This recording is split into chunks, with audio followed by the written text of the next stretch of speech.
Bonjour et bienvenue dans une nouvelle vidéo. Nous allons parler des missions de l'Autorité internationale des fonds marins. Avant de commencer, n'oubliez pas de me soutenir en vous abonnant et en likant ma vidéo si vous aimez mon travail.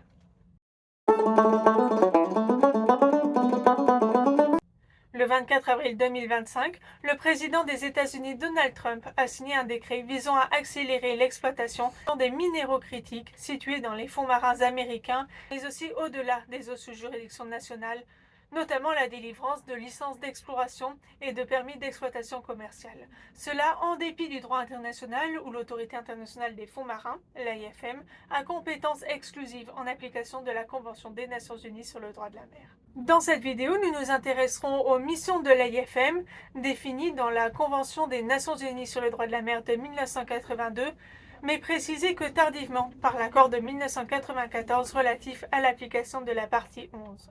L'AIFM, dont font partie tous les États parties à la Convention des Nations Unies sur le droit de la mer, a été créée en 1994 sous l'égide de l'ONU pour administrer la zone, cet espace englobant le sol et sous-sol des espaces situés au-delà des juridictions nationales et ayant le statut de patrimoine commun de l'humanité. L'AIFM siège à Kingston, en Jamaïque, conformément à l'article 156. Elle compte 169 États membres, plus l'Union européenne, ainsi que des membres observateurs tels que les États-Unis, ainsi que des ONG ou des associations professionnelles. Elle est composée d'une assemblée, organe décisionnel auquel participent tous les pays, d'un conseil, également organe décisionnel, dont la France fait partie, ainsi que d'un secrétariat. L'article 157 de la Convention la définit ainsi. L'autorité est l'organisation par l'intermédiaire de laquelle les États parties organisent et contrôlent les activités menées dans la zone, notamment aux fins de l'administration des ressources de celle-ci. Ces ressources de la zone sont un bien commun de l'humanité, conformément à l'article 136. La zone, cet espace situé au-delà de toute juridiction nationale, couvre la plus grande surface du sol et sous-sol marin du globe. L'AIFM a pour mandat de réglementer et contrôler les activités menées dans la zone, en particulier l'exploration et l'exploitation des ressources minérales qui y sont présentes, ainsi que de préserver et protéger l'environnement marin. Ce mandat est large et réunit deux intérêts difficiles à concilier, d'un côté les intérêts économiques et de l'autre les intérêts environnementaux. À l'heure actuelle, l'AIFM n'a délivré que des contrats d'exploration au nombre de 30 et établis pour une durée de 15 ans, mais aucun permis d'exploitation commerciale. L'octroi de ces derniers est en effet conditionné à l'adoption préalable d'un code minier fixant des règles contraignantes pour encadrer ces activités. Les négociations du futur régime minier font l'objet de vifs débats au sujet des normes environnementales, des systèmes de partage des bénéfices, de la responsabilité en cas de dégâts écologiques ou encore concernant les modalités de surveillance et d'application des règles. L'AIFM a pour l'instant produit 3 règlements portant sur l'exploitation des ressources minérales, le règlement relatif à la prospection et à l'exploration des nodules polymétalliques dans la zone, le règlement relatif à la prospection et à l'exploration des sulfures polymétalliques dans la zone, et enfin, le règlement relatif à la prospection et à l'exploration des encroûtements cobaltifères de ferromanganèse dans la zone.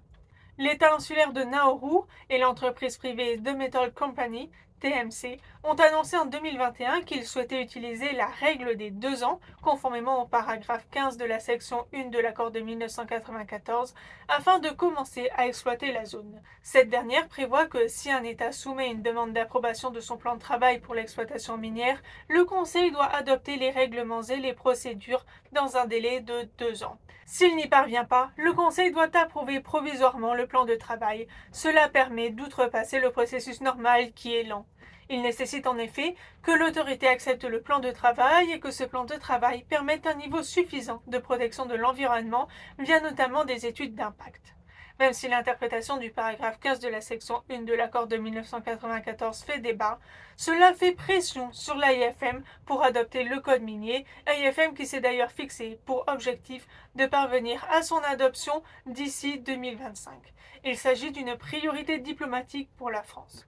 Cependant, fin juillet 2025, la 30e session de négociation n'a toujours pas abouti sur un accord. L'AIFM est ainsi le garant de la bonne gestion des activités menées dans la zone, le garde-fou contre le pillage déraisonné des ressources qui s'y trouvent par les États ayant les moyens de mener ce genre d'exploitation qui nécessite des technologies avancées, tandis que la majorité de l'humanité n'y aurait pas accès. Le rôle de l'AFM est primordial pour cette raison et en raison de la nécessité d'encadrer et de contrôler les activités menées dans la zone, un espace où se trouvent des écosystèmes fragiles et méconnus à préserver et protéger. Malheureusement, la compétence de l'AFM et le droit international sont parfois outrepassés par certains États ou organismes privés, suscitant l'inquiétude de la communauté internationale, des organisations de protection de l'environnement et de la communauté scientifique. Les États membres de l'ONU et de la Convention des Nations Unies sur le droit de la mer doivent continuer à faire appliquer ce droit international en pratique face aux menaces actuelles. J'espère que cette vidéo vous aura été instructive et que vous apprécierez également les prochains épisodes. À bientôt dans une nouvelle vidéo.